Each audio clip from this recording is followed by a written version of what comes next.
So have you ever felt like you're in a never-ending loop of reading and forgetting? For over a decade, I've wrestled with books. I felt like I was in a constant cycle of reading and forgetting, like I had early onset dementia or something, feeling like some old ass man. But I reached a turning point. I've learned 3 lessons over the span of a decade that allows me to read like a lean, mean, efficient machine. And I finally bid farewell to the frustration of forgetting everything I read.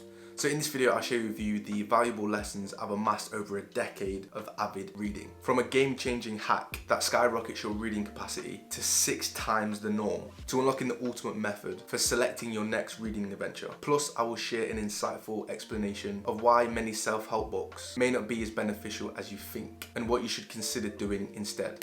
Let's get into it. Okay, so what if I told you you could read 6 times the amount of books the average person can read in a year using this method? Because to be fair, if I look back on myself, like my biggest problem when it came to books is I would always lose focus. As soon as I opened that book, about 10, 15, 20 minutes in, my mind would literally just start wandering and thinking of the maddest stuff. Like I would start thinking of things like, why are there stones on train tracks? Why are there stones? Why do people moan on YouTube when it's free? Why do people do these things? Like every single why question would just pop into my head, and I'd think, yeah, why does that happen? And I wouldn't even be at the book anymore. My head would be just in a completely different space. And I think this led for me to, forcefully read. And I think because I tried to finish these books and my mind would go elsewhere, and I'd try to come back to these books, it's like I'd put myself through a mental hell week of trying to finish his book, because the societal norm is we have to finish what we start. And I think that mindset just stopped me from reading, and I think my reading habit just like completely died because of this.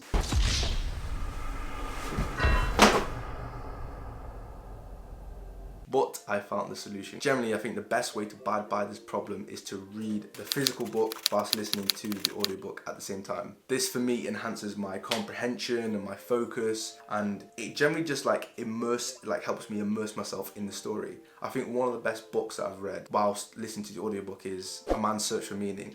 Like I felt like I was actually there. Like when you read it, you can get the vibe of it, but because of you're hearing the author's voice and you're reading the book and you're so focused on this story, you're literally there. You're literally in the book, and it's just like a complete different experience. You've got the combination of the narration, you've got the visuals. To be fair, you're using all your senses. You're feeling the pages, you're hearing and you're seeing. I think this way of reading books just bangs different. Like it just completely bangs different. And obviously the biggest benefit of all is you can read a shitload more books. So let's do some entrepreneurial maths. So the average book is around 10 hours. And if we read for 2 hours a day, 7 days a week, which is 14 hours. So if we do 14 hours a week divided by 10 hours is 1.4 audiobooks a week. And if we do obviously 52 weeks times 1.4, we have 72.8 books a year. Obviously, I did not do that off the top of my head. I'm not a genius. This came prepared. There's no way I'm doing it on top of my head. Anyway, according to Google, the average person reads 12 books a year. So you'll basically read 6 times the amount of books that average person will. And if you do it on 2x speed, like Ali Abdaal does, crazy person, you can do 2 times that. So, you're edging 140 books a year. Insane. Probably don't suggest doing that, but I mean, you could do. Reading the physical book with the audiobook is a game changer. But after I solved this, I had another problem. My process for choosing books was completely flawed. So my process to choosing books was I would literally go on Twitter, find book recommendations and buy the books. And that's it. That's it. There's no research, there's no looking into the books, there's no going on Blinkist to have a summarized review or going on Goodreads. I'd see the book, I'd think this looks shiny and nice, and I'd buy it. And that's it.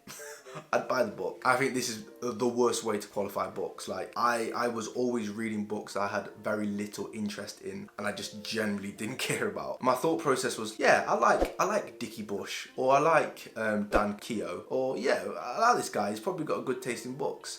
Most of the time, the books didn't resonate with me at all, and I didn't really enjoy the read, which again led to my habit of reading completely just die.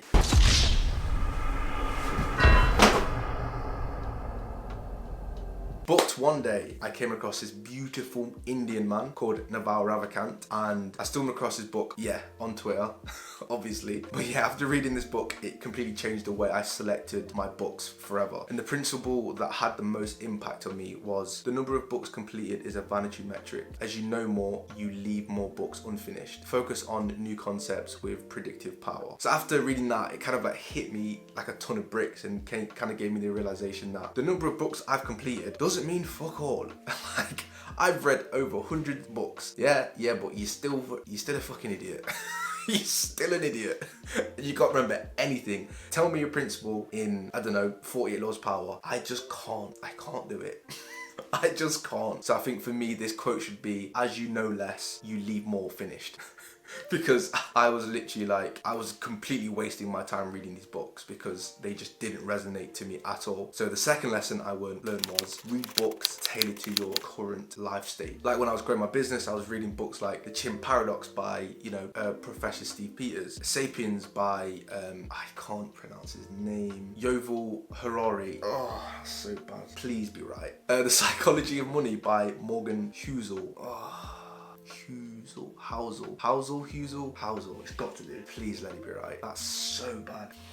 Anyway, these are all great books, but I could have been more productive with my time. So I could have been reading more suitable books like The E-Myth Revisited by Michael Gerber. It's all about systematizing your business and finding the reasons why businesses fail. That would have been perfect for me. Or reading books like Influence by Robert Cialdini, learning why people say yes and how to make them say yes. Like that could have been, easily integrated in how we got more influence over, getting people to spend more money with us. Or even 50th Law by 50 Cent and Robert Greene, one of my favorite books. Like learning the principles and lessons from his hardship and how we created that into success. Like that could have, really inspired me at the time. And I think having a proper selection helps you retain information so much more and helps you apply these lessons to your life. And I think it gives you more enjoyment. It's like, that you're using these insights from these books and it just helps overall. Like it just generally does help. So read books that resonate with you in your specific period of life. I'm gonna say something that's massively controversial. Most self-help books are completely useless. And let me tell you why. I think if you're not careful, I think self-help books can turn you into a success zombie. Now, a success zombie basically means that you're constantly on this hamster wheel of dopamine, basically. You're learning all these strategies, these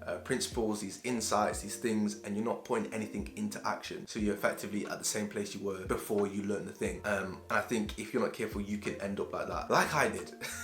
Learn from me. Learn from this idiot. I generally think most of them say the same thing, but just in different ways. And I think a lot of the self-help books that are out now can kind of be put in or condensed into a blog. So here's what to do instead. So lesson number 3 was read books that develop your skills. So I generally think reading books that develop your skills is 10 times more effective than just constantly reading self-help books, because I feel like it actually enriches your life instead of stagnating it. Like if you're reading books on sales, if you're reading the Alex Hormozi books like $100 Million Leads or his other books, like it's gonna drastically improve your sales. If you want to improve your business strategy, reading the next 5 steps with Patrick McDavid is gonna massively improve your skills. Or if you want to improve your reading skills, learning how to read a book is gonna massively improve your life and your skills. I think the benefits from this is you actually get practical steps that will allow you to enhance your skills, and I think you can use them very, very quickly. And I think like for example, if you're trying to become a better writer and you're reading books on how to become a better writer, they're extremely transferable. Like you can use that for Twitter, you can use that for copywriting, you can use that for YouTube scripts, you can use that for your overall general job, whatever that may be. Like these skills are transferable and you can use them in everyday life. And also it has a massive direct impact on your monetary potential as well. Like the better you are at these skills, the more money you're gonna make. It's like the saying, the skills to pay the bills. And I think improving your skills and seeing the results, it gives you so much more confidence as a person. But enough butchering self-help books. I don't think they're completely useless. I think they can help you realign your mind and help you focus and become a better person in different ways. Like for me, my favorite books are The 50th Law by 50 Cent, amazing book. Obstacle is the Way, amazing book. And The Almanac of Naval Ravikant is like insane. Like all of these have had a profound effect on my life, but I don't think you should be constantly doing it if you don't need to. So lesson number 3 is read books to develop your skills, because because general self-help books most of the time is useless. Look, I think reading is one of the best things I've ever done in my life. It's generally took me out of the hardest periods of my life when I was struggling down in the dumps, completely lost in life, and reading some insights from Stoicism, Naval, other people, like it's generally just pulled me out. But the person with the most impact on me has definitely been Naval Ravikant, the beautiful Indian man. I think his insights around knowledge and wealth will just be completely timeless. So if you want to accelerate your reading skills even more, I made a video breaking down the most incredible reading advice that completely changed my life, and I'm even more, it will change yours too. So check the video here where I break down Naval's reading tips. I'll see you in there. Peace.